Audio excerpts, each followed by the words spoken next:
ইয়াত কেতিয়াবা গৰুৰ মাংস, তেজ, ছাল এনেদৰে কি লাগি থাকে? মাংসও লাগি থাকে, কেতিয়াবা তেজো অলপ চলপ লাগি থাকে আৰু এইখিনি টাইপ গুচাইছে, এইখিনি মাংস হয়। এইখিনি মাংস মাংস গুচাই আছো বুলি ন, মাংসটো পুৰা প্ৰায় চাফা কৰিলেহে অলপ বহুত হ'ব মানে। এইবোৰ তেজ লাগি আছে এইবিলাক। কোনখিনি তেজ ক'লা? কিছুমান মানুহ আছে মুছলিম বুলি ক'লে বেয়া পায় আৰু। নমস্কাৰ, আছো দুলীয়াজান ভাদৈ পাচালিৰ ২ নং গড়পথাৰ গাঁৱত। আৰু আপোনালোকে দেখিছে পঞ্চম দাস ঢোল নিৰ্মাণ কেন্দ্ৰ। আহিছো পঞ্চম দাস ডাঙৰীয়াৰ ঘৰলৈ আৰু তেখেতে ইয়াত প্ৰস্তুত কৰে ঢোল, খোল, মৃদং, মাদল, তবলা আদি বহু বাদ্য তেখেতে প্ৰস্তুত কৰে আৰু ইয়াত মেৰামতিও কৰে। তেওঁলোকে খুব ধুনীয়াকৈ ঢোল প্ৰস্তুত কৰি আহিছে, বিশেষকৈ বিহুৰ বতৰ এতিয়া। সকলোখিনি আপোনালোকক অকণমান আজি জনোৱাৰ চেষ্টা কৰিম। দাদা, আপোনাক স্বাগতম জনাইছো। কেতিয়াৰ পৰা কৰি আছে আপোনালোকে এইটো? 35 বছৰ। তাৰ পূৰ্বতে কোনে কৰিছিল আপোনালোকে? দেউতাই কৰিছিল। হয়, আৰু আপোনাৰ ল'ৰা দুটাইও কৰে নহয় জানো? হয়, তেওঁলোকৰ লগত চিনাকি হ'ম। এয়া তেখেতৰ ডাঙৰ পুত্ৰ। তোমাৰ নামটো কি? মনোজ দাস। মনোজ দাস, তুমি কি কৰি আছা? বৰতি সমান কৰি আছা। কিমান বয়সৰ পৰা তুমি কৰি আছা? মই 12 বছৰ বয়সৰ পৰা 12 বছৰ বয়সৰ পৰা কৰি আছা। আৰু এয়া হ'ল পঞ্চম দাসৰ ললিত দাস। তুমিও কিমান বছৰৰ পৰা কৰি আছা? 2-3 বছৰ। গোটেই পৰিয়ালটো মানে ঢোলৰ লগত জড়িত বা এনেধৰণৰ বাদ্যসমূহৰ লগত তেওঁলোক জড়িত। ছালসমূহ যিহেতু ঢোল প্ৰস্তুত কৰিবলৈ ছালৰ প্ৰয়োজন, ছালমুখৰ পৰা খোলাটো কিহৰ হ'লে ভাল? আৰু ঢোল এটাৰ আজিকালি ভাল ঢোল এটা বুলি ক'লে ঢোল এটাৰ দাম কিমান? দাম 12,000 টকা একদম লাষ্ট আছে আৰু মোৰ ইয়াত। মই মানে ভাল ঢোল এটা নহয় জানো? আপোনালোকৰ পৰিয়ালটো কি বুলি কয়? মুচি পৰিয়াল। আমিতো জানো যে যিহেতু জোতা চিলোৱা বা তেনেধৰণৰ তেওঁ মুচি হয়। তেওঁ লগতে আমাৰ মানে ভাগ আছে, ভগৱানে ভাগ কৰা, এইটো আমিতো কৰা নাই। আগৰ পৰা পূৰ্বৰ পৰা চলি আছে। তেওঁ জোতা চিলাই কৰে, তেওঁ চামৰা কাটে, মই ঢোল বনাওঁ, মই চামৰা কাটো। কিন্তু দুটা কাম কৰাৰ প্ৰণালীটো বেলেগ বেলেগ নহয় জানো? কিছুমান মানুহ আছে মুছলিম বুলি ক'লে বেয়া পায় আৰু। সেইটো হ'ব নালাগে আচলতে। কামৰ সৰু বৰ নাই নহয় জানো? কৰ্মই ধৰ্ম, কামটো নিজৰ থাকিলে নিজৰ জাতিৰ কৃষ্টি। যদি আমাৰ মা দেউতা মুচি বুলি কৈছে, আমাৰ দেউতা মুচি হয়, মুচিয়ে ক'ব ন। জাতিক লৈ আপুনি গৌৰৱহে কৰিব লাগে মই ভাবো দেই।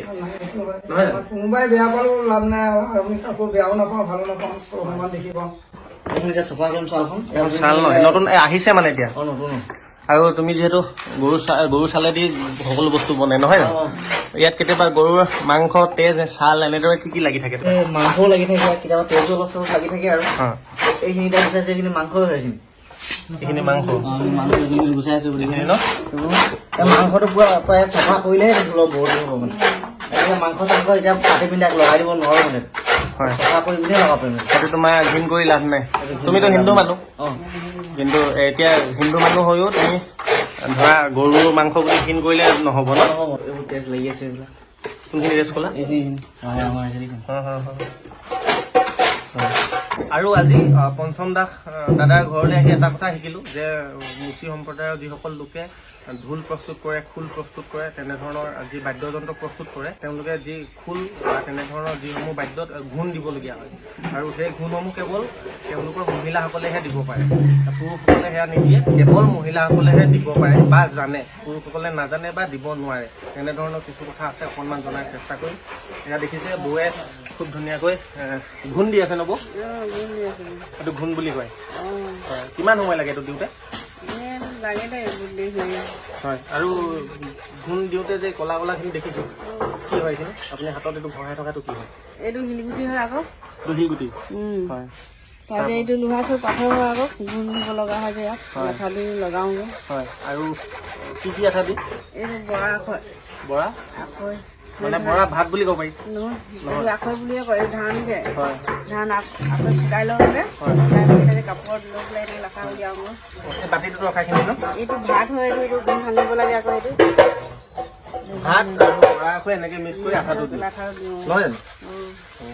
আপোনালোকে দেখিলে পঞ্চম দাস ডাঙৰীয়াৰ যি পৰিয়াল তেওঁলোকে প্ৰজন্মৰ পৰা প্ৰজন্ম এনেধৰণৰ কামৰ লগত জড়িত ঢোল প্ৰস্তুত কৰিছে খোল প্ৰস্তুত কৰিছে মৃদং নাগাৰা এনেধৰণৰ সকলো সামগ্ৰী তেওঁলোকে প্ৰস্তুত কৰে তেওঁলোকৰ প্ৰতিটো প্ৰজন্মই মাথো এই কামেই কৰে অসমীয়া যি কৃষ্টি সংস্কৃতি এই কৃষ্টি সংস্কৃতিৰ ৰক্ষাৰ স্বাৰ্থত তেওঁলোকৰ যথেষ্ট অৰিহণা আছে প্ৰজন্মৰ পৰা প্ৰজন্ম তেওঁলোকে এনেধৰণৰ কাম কৰি গৈছে অসমীয়া কৃষ্টি সংস্কৃতিৰ ৰক্ষাৰ স্বাৰ্থত ঢোল প্ৰস্তুত কৰিছে নাগাৰা প্ৰস্তুত কৰিছে অসমৰ যিসমূহ বাদ্যযন্ত্ৰ তেওঁলোকে প্ৰস্তুত কৰি আহিছে সেইবাবে ভাবিলো তেওঁলোকৰ যি পৰিৱেশটো বা তেওঁলোকে কেনেদৰে প্ৰস্তুত কৰে সকলোখিনি আপোনালোকক জনোৱাৰ অকণমান আজি চেষ্টা কৰোঁ আৰু তেওঁলোকৰ যি ফোন নাম্বাৰ মই ভিডিঅ'ত ডিছপ্লে কৰি দিম যদি আপোনালোকক ঢোল খোল নাগাৰা যিকোনো ধৰণৰ বাদ্যৰ প্ৰয়োজন হয় তেন্তে তেওঁলোকৰ লগত যোগাযোগ কৰিব পাৰে ধন্যবাদ লগ পাম অন্য এটা নতুন ভিডিঅ'ত